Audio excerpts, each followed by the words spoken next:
আরজি করের চিকিৎসক খুনের পরই উত্তাল গোটা দেশ। এই ঘটনায় রীতিমতো প্রশ্ন উঠতে শুরু করেছে মহিলাদের নিরাপত্তা নিয়ে। আরজিকর কাণ্ডে অভিযুক্ত সঞ্জয় রায় ঘটনার দিন মদ্যপ অবস্থায় ছিল বলে তদন্তে উঠে এসেছে, যার জেরে হাসপাতালে মহিলাদের সুরক্ষায় প্রশ্ন উঠতে শুরু হয়েছে। আর এই আবহে এমন এক ছবি ধরা পড়ল পুরুলিয়ার দেবেন মাহাতো গভর্নমেন্ট মেডিকেল কলেজ হাসপাতালে, যেখানে হাসপাতালে বসেই মদ্যপান করছেন বেশ কয়েকজন। ছবিটা সেখানেরই, রীতিমতো মদের আসর বসানো হয়েছে, জমিয়ে করা হচ্ছে মদ্যপান, তাও আবার হাসপাতালের আইসোলেশন ওয়ার্ডের পাশেই মহিলাদের শৌচালয়ে বসে দেদার চলছে মদ্যপান। অভিযোগ, প্রতিদিন এভাবেই নাকি মদের আসর বসে হাসপাতালে। আর বড় কথা, সামনেই রয়েছে পুলিশ ক্যাম্প।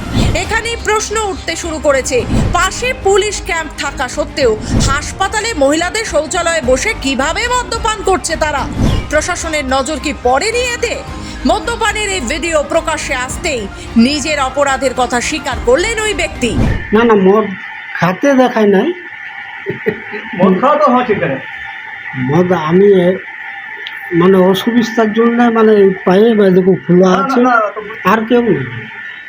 হাসপাতালে কি মদ খাওয়াটা ঠিক? না, সেটা তো আমি স্বীকার করছি যে আমার ওটা অপরাধ হয়েছে। মানে আর তো এরকম হবে না। না, আর জীবনে কোনোদিন আর হবে না।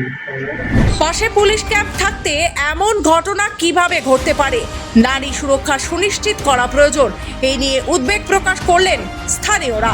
না, এটা আমরা অবশ্য ভালো চোখে দেখছি না, যেহেতু একটা স্বাস্থ্য পরিষেবা, যেখানে মানুষ স্বাস্থ্য পরিষেবা পায়, সেইখানে যদি মেয়েদের টয়লেট বা মদ বা খায়, সেটা এইটার প্রতিকার করা দরকার এবং এখানে নারীর সুরক্ষা করা দরকার।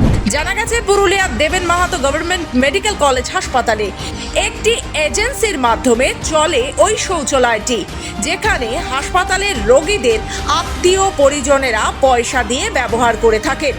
সেখানেই মদের আসর, জানি নিরাপত্তার অভিযোগ উঠতে শুরু করেছে হাসপাতালের মধ্যে।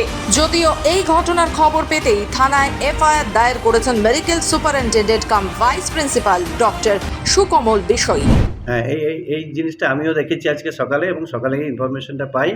তো ইনফরমেশন পাওয়ার পর আমরা মানে ওইটা ইমিডিয়েট আমি থানা থেকে তাদেরকে ডেকেছি এবং এফআইআর লজ করেছি। এইটা হচ্ছে পুরোপুরি একটা সুলভ শৌচালয়। বহুদিন আগে, আজ থেকে 10-12 বছর আগে, এটা যা শুনেছি আমি, রোটারি ক্লাব তারা এটাকে তৈরি করে। ওই মানে সুলভ শৌচালয় যে স্কিম আছে, সেই স্কিমে তারা তৈরি করে এবং তাদেরই মেনটেনেন্স, তারাই এটা থেকে যা কিছু করে, এটা থেকে আলাদা কিছু আমাদের সাথে কোনো এমনি ডিরেক্ট কোনো রিলেশন নেই। পুরুলিয়া থেকে মধুসূদন ঢেউগড়িয়া রিপোর্ট, খবর বাংলা।